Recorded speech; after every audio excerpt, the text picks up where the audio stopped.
résultats contraires jusqu'à présent, mais évidemment défendre malgré tout. Alors Maradona dans ses œuvres avec une faute d'entrée de Despero et un coup franc. Maradona qui reste à terre, mais vous allez voir, je pense qu'il va se relever. Je préfère faire une faute que de le voir partir d'entrée de match, faire le break. Mais il s'est relevé, il a joué tout le match. Et il a même raté le pénalty à la fin. Alors maintenant Maradona, bien sûr. On était tous regroupés au centre du terrain. On s'est dit c'est cuit, c'est Maradona. Donc forcément le meilleur joueur du monde, il ne va pas le rater. Poteau, cuisse de Philippe Bergerot.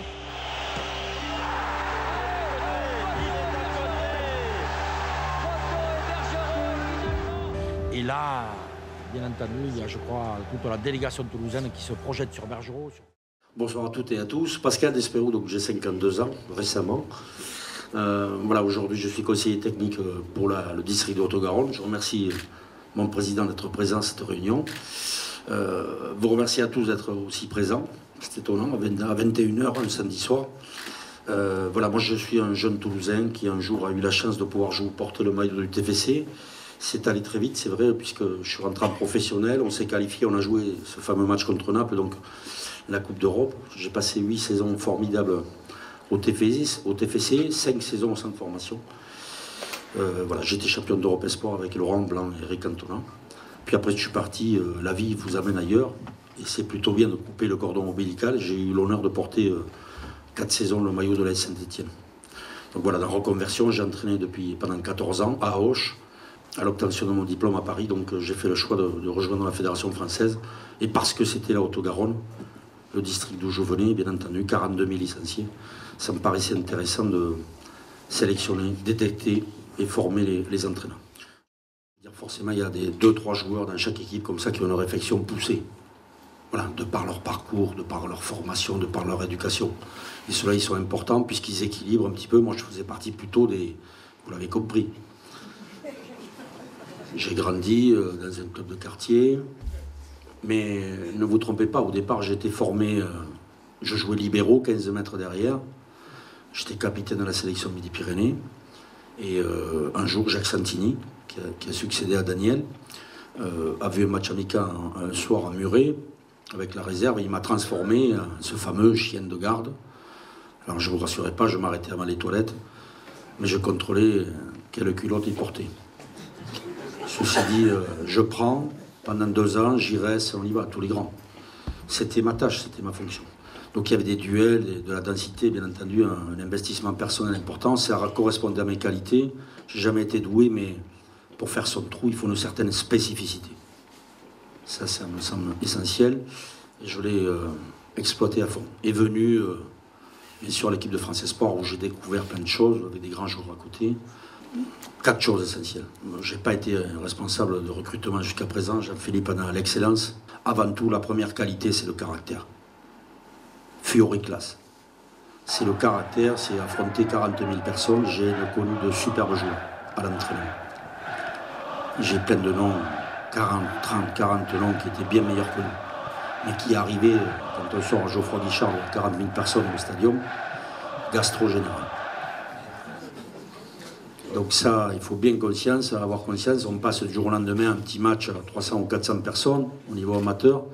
Et on a affronté un microcosme, c'est la boule de feu. Bien sûr, il y a le côté médiatique, Jeannot était avec nous dans le vestiaire, mais ça, c'est déjà la première importance. D'affronter ça, que la tête ne gonfle pas trop, et là, la famille et l'environnement est très important. Mais 4 qualités, Pascal Dupraz vous en parlera encore mieux demain. 2, la spécificité. Plus ça va, le football, suivant les systèmes, il y en a 5 majeurs. Je les cite, mais vous avez de la Spégique. Ceci dit 4-4-2, 3-5-2, 4-1-4-1, 4-4-2, 4-3-3. On peut continuer. Maintenant, les systèmes, c'est une chose, ils ne sont pas figés, c'est l'animation qui va compter. Et là, c'est important avec des effectifs de 16-18 garçons d'avoir des spécificités en fonction de... Au moment où vous sortez vos cartes.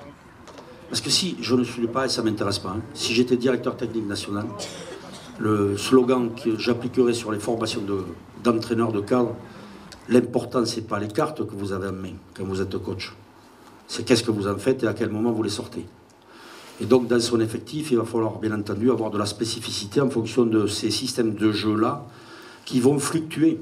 Donc ça sert de rester en 4-4-2 s'il n'y a qu'un attaquant qui joue, comme on a vu quelques fois au stadium, il y a un seul attaquant et on reste à 4 alignés derrière. Les espaces à créer, ils sont ailleurs. Et ils sont peut-être sur le banc. Donc ça c'est la première chose, la spécificité, que ce soit dans le domaine offensif ou dans le domaine défensif, bien entendu. La troisième chose, c'est quand je parle de caractère, il y a des entretiens aujourd'hui qu'on mène avec les enfants des pôles sports nationaux, puisqu'on dirige les gens vers les clubs professionnels, c'est l'envie de performer. Pourquoi? Pour la reconnaissance, pour l'argent, pour la BM décapotable, pour les 2 blondes qu'il y a derrière. Ça, c'est le clip M6. Cela, ils ne dirent pas trop, on les identifie.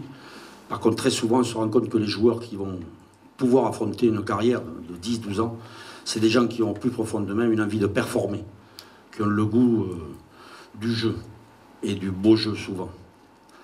Donc forcément, ça va créer une assiduité, une régularité. Ça, c'est l'envie de performer. On a des tests aujourd'hui où on les fait passer aussi aux parents, puisque bien entendu, ça va jouer. Jean-Philippe vous a parlé de Somme. Aujourd'hui, un jeune de 15 ans, j'en ai l'exemple aujourd'hui, ils viennent de prendre, les parents ont pris 40 000 €, si ce n'est pas 50, un appartement, que ce soit à Barcelone ou à Monaco. Donc du jour au lendemain, vous imaginez, quelques parents qui sont au RSA, le gamin va toucher des contrats où on a mis 10 ans avant de le gagner, et ils ont peut-être fait, ils n'ont jamais joué en pro, mais ils ont déjà des conditions financières qui vont perturber le logiciel. Donc ça veut dire que l'environnement, vous me comprenez, est-ce que ça va modifier forcément les paramètres de l'envie de performer? C'est ça que je veux dire. Et ça, il faut l'identifier. La quatrième qualité d'un joueur aujourd'hui, il me semble-t-il, dans la constitution d'un effectif, qu'on soit en division d'honneur ou en pro, c'est se soucier chez le joueur, qu'est-ce que tu es prêt à sacrifier pour l'équipe? Qu'est-ce que tu es prêt à donner pour le club? Donc là, on va identifier ou une démarche personnelle ou un vrai contrat de 2 à 3 saisons. Avec un impact, un engagement personnel entre le coach qui a décidé son recrutement, parce que ça passe toujours par là, et le joueur. Et là, sur la sociabilité, vous savez qu'aujourd'hui, les cultures sont différentes, c'est bien le problème. Et là, il faut bien prendre les paramètres un petit peu sociaux des joueurs auxquels vous avez affaire. Donc le réseau, les renseignements en amont, bien entendu, vous permettent souvent d'éviter des accidents industriels, excusez-moi.